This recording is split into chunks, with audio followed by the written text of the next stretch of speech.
Good evening and welcome to another episode of Janahammer 40k. Tonight we're going to have a look at the stalwart of the Imperial Guard, the Chimera armored personnel carrier, and one of its variants, the Hellhound. We're also going to look at a few heavy weapons teams I built, their components, and have a general chat. So without further ado, let's get on with the show.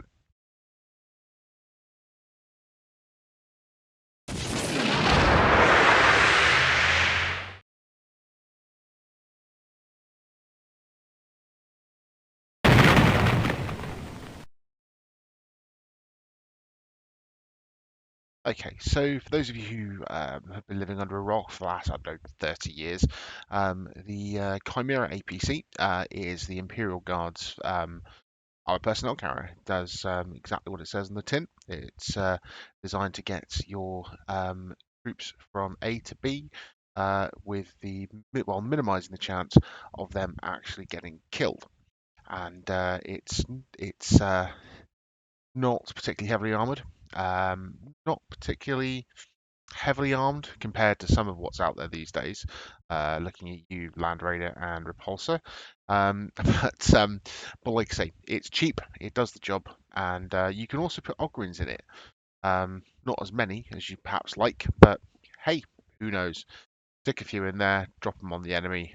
Surprise! But anyway, so like I say, they are an essential component of an Imperial Guard force because otherwise your foot troops are going to be spending a long time walking across the battlefield, getting shot at, um, and generally pasted by anything with a weapon stronger than a pea shooter. Like I say, they are essential, and especially if you're playing mechanized guard, then well, say if you haven't, you need probably at least one. So you're going to need one per squad if you're playing mechanized guard, so it can get quite expensive. Now, that being said, I have not paid full price for any of the Chimera kits that I've got. I've either bought them. I bought one which was pre-assembled and painted from Troll Trader, which again, if you haven't heard of them, brilliant place. And again, link we posted in the description. And also got another one unassembled this time from another. I think it was eBay actually. Someone was selling an unassembled kit. But I needed an unassembled kit for the second one because I was planning on doing a conversion into kind of like a rear mounted turret Chimera. So we'll have a look at both of those and my Hellhound, which is another rescue, this time from Troll Trader, which I had to do some work on to get it into a playable standard. So the first one we're going to look at is my standard Chimera. It's my first Chimera. As you can see, it's not finished in any way, shape, or form yet. I am certainly not planning on having it as one colour for its entire career with my army. The green is a base, which is going to be into a standard kind of like woodland pattern camouflage. I tend to base my camouflage painting on various different NATO patterns because I'm that kind of tank geek. There is no way, there's no other way around that. I am a tank geek, a treadhead, whatever you want to call me. I love my tanks, and yes, for those pedants out there, I know this is not a tank; it's an armored personnel carrier. But like I say, the majority of people would refer to it as a tank. But this one, like I say, didn't have any choice over the weapons outfit. It came with a heavy flamer fitted in the turret, which incidentally does not come off. But came with a heavy flamer fitted there and a heavy bolter there. I have added a hunter killer missile, which has fallen off during our house move recently, which is a bit annoying, but I 2 minutes work with the poly cement to get that back on. And I fitted a pintle heavy stubber because if you haven't got a heavy stubber, are you even really taking a Chimera? To extra shots, it's cheap as chips. You never know. Various bits that came on it, fuel tanks, or extra fuel tanks, I should say, and some other bits and bobs there. and of course the ubiquitous las guns. Uh, like I say, that's that one. Uh, so yeah, that one, like I say, that is not assigned in my mind.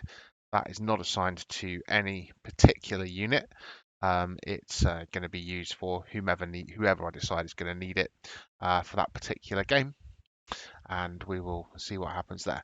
But like I say, in the current meta, having a heavy flamer really handy on a Chimera for um, winkling out opponents or dealing with mobs because, like I say, these days automatic hits, automatic with the if flame weapons, automatic hits on say on certain size units.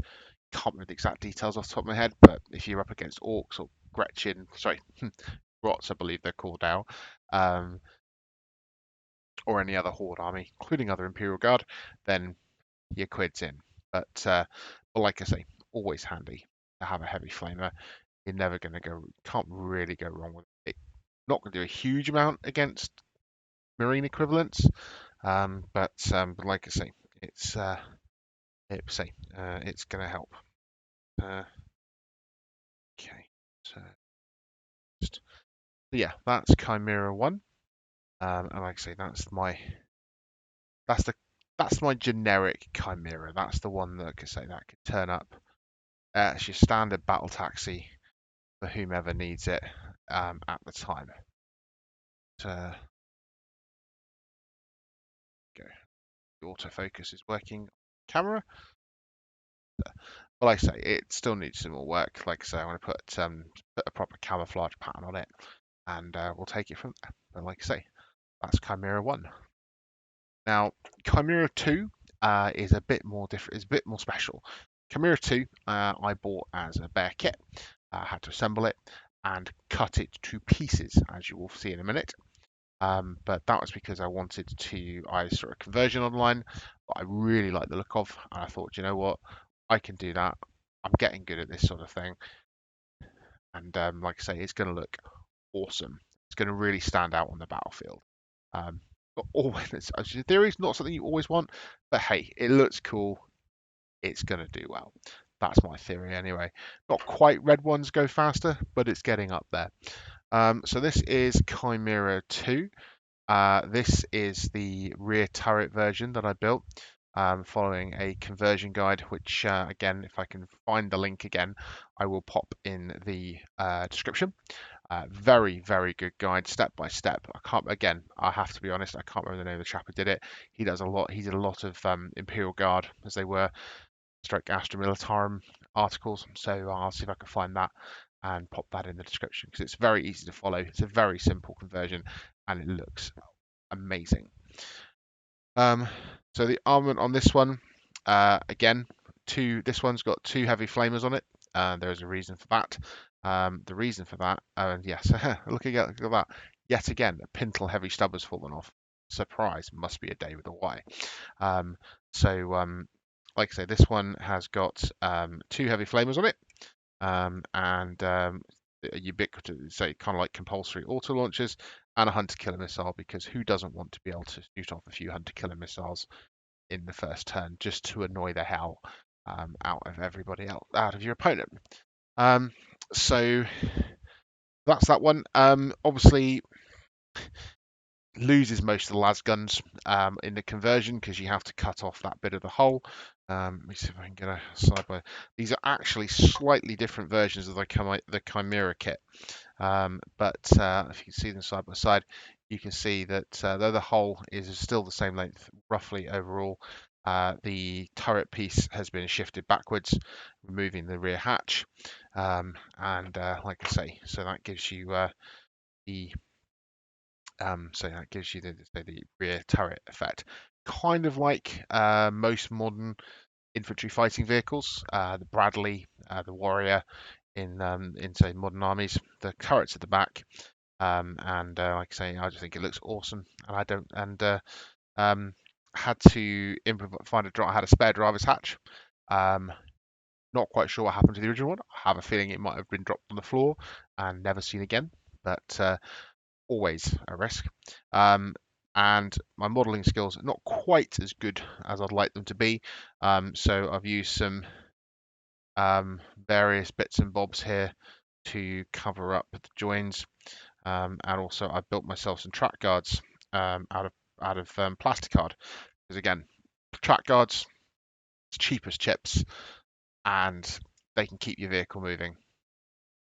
Uh, that's all there is really. It's just yeah, I think something's fallen down the side there. I can't get out. Um, Also, so it rattles when it moves. Brilliant. But like I say, it's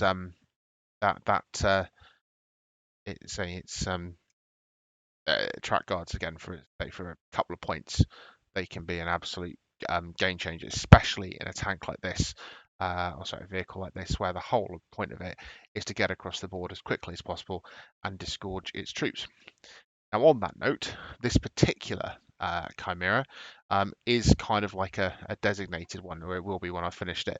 The camouflage, by the way, is inspired by Berlin Brigade camouflage, so urban type, city type stuff. Um, there's a few photos around online. I say inspired by, it's loosely inspired by it. Kind of went a bit wrong when I was painting it, but we'll see. This is nowhere near finished, so we'll see how that one goes. But I say on the subject of disgorging its troops, this one, as I say, is going to be a designated Chimera. Its primary purpose is to get a squad of veterans from wherever they start to an objective and keep them there. That squad of veterans is going to be composed of 4 guys with shotguns, which I shall show you here. Get it all back on that one properly. So this is basically a Cadian, or Cadian Imperial Guardsman converted with third-party bits. Oh no, third-party bits, no. Third-party bits from a company called Anvil Industries, who have an amazing selection of bits and full models on their website. Like I say, these are just assault shotguns, and you get the arms and the shoulder pads. Shoulder pads are not an exact match, but they're close enough. And as I say, they're veterans, so they've got some. I can understand them having some kind of exemption from the normal uniform regulations. So, like I say, this squad is composed of 4 guys with shotguns, which, again, not a common weapon in Imperial Guard. That's why I had to get third-party bits, because unless you want to spend probably like 50 quid buying metal Cadian lieutenant or sergeant, I can't remember, possibly Katachan, with a shotgun, you have got nothing. So, like I say, I did look at some options for converting from Games Workshop parts, but like I say, it was ridiculously expensive. The only kind of like the only shotguns that looked any good were on kind of like Arbitus Enforcers from Necromunda, and they just didn't look right. So, like I say, I went with the third-party bits after doing some research. Have to be honest, really impressed with the quality and the speed of delivery and the price. Brilliant. Better, I'd say. So this particular troop unit, 4 guys with shotguns, a sergeant who has a bolt gun, which strangely enough I don't have handy. I shall have to find him, but that was converted again. That was an official Games Workshop part. I think I got the bolt gun from a very old Space Marine who I had lying around. And so, like I say, 4 guys, shotguns, guy with a bolter, and 3.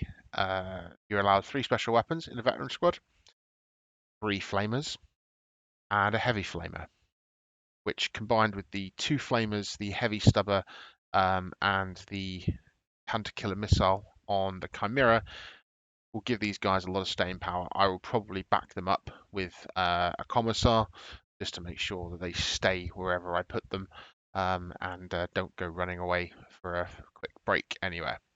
But like I say, that's the idea. That still leaves me 1 space in the Chimera. I might I don't know. I might play around with some options for that. There's things you can do. So like I say, it's a priest. Um, a few other options, but like I say, we can look at that in the future. Let's see how it plans out. But like I said, that's the primary idea. These guys are going to shoot forward, land on an objective, and hopefully stay there for several turns at very least. So like I say, and back them up. One option I have been pondering is basically using them to support Gaunt's Ghost, stick Gaunt's Ghost on an objective, deploy on an objective because of their deployment rules, and then race these guys in to back them up very early in the game. So that's another possibility. We'll see. Like I say, I've only played one game of 40k with these guys under 9th edition, and it was a very tight run thing. But like I say, we will have to see, and I do want to play more games. And of course, with the whole stuff going on at the moment about you can't workshop tournaments banning third-party bits, fine, whatever. I'm not a particularly competitive player. I play because I enjoy playing. I have no intention of turning up to any tournaments, certainly not any Games Workshop ones because I'm not made of money. And like I say, I don't really care. If an opponent has a problem with my bet with my models, that's a discussion we'll have to have. But everything I play is WYSIWYG, so like I say, shouldn't be any issues. So my third Chimera variant is this a Hellhound, which again was from Troll Traders, and as you can see, Dozer Blade, no track guards yet. It is going to get some, and all the obligatory Hellhound gubbins. This, as I say, was a rescue, as in a sense. It had basically the barrel of the gun ended there, so all of that is bits I found. So that's the flame. That's the end of a flamestorm cannon from Space Marine Dreadnought that I had lying around. Can't remember where I got that from. Just a random tube from somewhere. But yeah, that's and because of course it's got another heavy flamer, just for that extra bit of crispy goodness. But like I say, that's the Hellhound. Probably going to run it alongside the Chimera. Oh, I haven't painted the underside. That's not very good. I'll have to deal with that.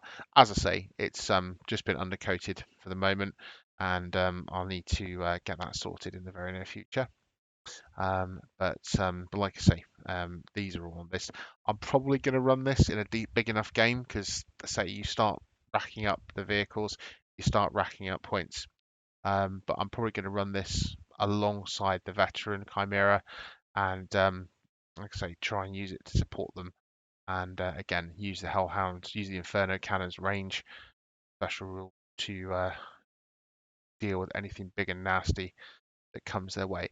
I do remember when the Hellhound first came out, way back in the mid 90s, and its damage card was spectacular. The amount of you could say charge say, and I think there's still some tactics which call on suicide Hellhounds, rushing them forward and hoping the enemy blows them up in their own ranks. Always fun. I was going to say I can also remember the days when there were rules for the Chimera being amphibious. They basically drive across any water feature, which is a fun little thing. It would have been fun if I'd ever played the guard back then. I was playing Space Marines back in the 90s. I must admit the idea of charging your chimeras out of an ocean or river, D-Day style, it does have some appeal to me. So that's the chimeras and the Hellhound. Like I say, they're going to be they're all very much work in progress at the moment. The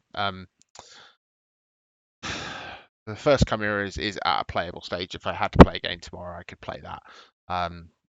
I'd be very reluctant to play the other two because they're not painted properly. They're not even a close. The veterans Chimera is closer, but the other was say the Hellhound is just black, black undercoat. So not really where we want to be at the moment. But like I said, that's where we are. The Hellhounds. Other thing I wanted to show you quickly tonight is some heavy weapons teams. So again, those of you who aren't familiar with the Imperial Guard, heavy weapons teams are very important. They are composed of two models. So they're effectively two models, and because Imperial Guardsmen, poor little things, can't carry heavy weapons by themselves, so they need to be served. So, like I say, you get a heavy weapons team. You can buy them singularly, or you can buy them in boxes of three in a heavy weapons squad, which tends to be the more efficient way to do it because,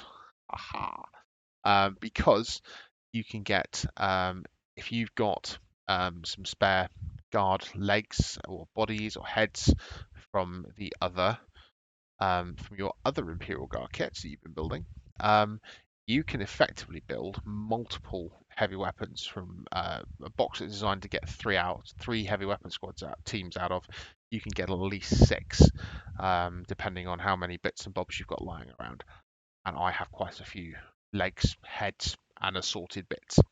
Now, because of the way the kit's designed, they try and prevent you doing this in certain ways by only giving you certain bits. So let me show you. Where's the so like I say, so this is a heavy bolter. A very common weapon in the Imperial Guard. So it's quite, say, not uncommon to see it in heavy weapons teams either. Like I say, officially, these are meant to be tripod mounts like this autocannon. But say you only get 3 tripods in a box. What you do get is a bipod, which is for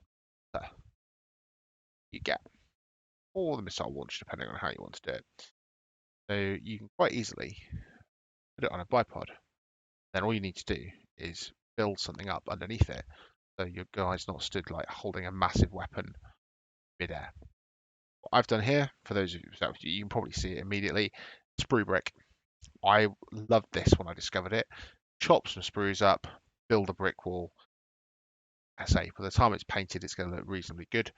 It does the job of, like I say, selling the fact that you've actually got a heavy weapon team here. And like I say, you can get some more detail in there as well. I've got all my heavy bolters, all 3 of them. That kit, like I say, are all built up on sprue brick walls, and various other bits and bobs that I've accumulated over the time. So that one is missing a loader, so I'll have to find out where he's gone. And the only one that isn't is this one, which is actually on a tripod. That, and then my autocannons. Again, in the new meta with Space Marines with 2 wounds, I think these are going to be very, very useful. There's a reason I've got 2 Sentinels carrying them. And oh yeah, this was originally designed to be magnetized, but I kind of gave up on that. But so these are autocannons, which, like I say, 2 damage, strength 8, and they've got a decent number of shots as well. So, like I say, very, very handy when you're dealing with marine equivalents. But that's 6 of my heavy weapon squads. I do have several more. I've got a missile launcher squad, and I've got 2 complete squads of mortars. Again, part of this is because when I first planned my army many, many years ago, 3 or 4 editions ago actually, mortars were a lot nastier than they are now. Well, they're not nastier than they were in 8th edition. Now, with the new rules on basically auto hits and stuff like that over certain size models, certain size units, they're potentially going to be even very, very nasty against horde armies. So, like I say, who knows? They might be seeing a comeback. But like I say, so that's what I wanted to show you tonight. No painting tonight. I have my as you see, these guys were sprayed. These guys were sprayed not long before we moved home. But my black spray paint has gone walkabout, so I haven't actually had a chance to undercoat the grease yet. I will be doing that in the very near future. I might just hand paint them. There's only 6 of them, and I do want to get on with my painting. So, like I say, they may very well get painted in the future. But like I say, for the moment, that is everything I've got for you. I've got some more plans to do videos later on in the week. I'm going to look at my Lehman Russ tanks because what's if you're not packing Lehman Russ in an Astra Militarum army, again, what's the point? I mean, you could potentially, you've got a big enough points limit, you can get 9 of those in a plus your HQ tanks. Looking, I think 12 in a standard force organization chart. Ridiculous amount of points, but you could do it. But like I say, I've got 3. So I've got my Russes, and I've also got my Basilisk, and then I've got my hordes and hordes of little troopers and Ogrins, lots of little Ogrins. Sorry, Bulgarins, I should say, because that's what I've got them built as, and Nork, because it's Nork. But that's it for tonight. If you've enjoyed this video, please don't forget to like and subscribe and ring that bell. I am going to be posting links to my social media. I've got a Facebook page, I've got a Twitter, I've got an Instagram, which my 14-year-old son has helped me set up.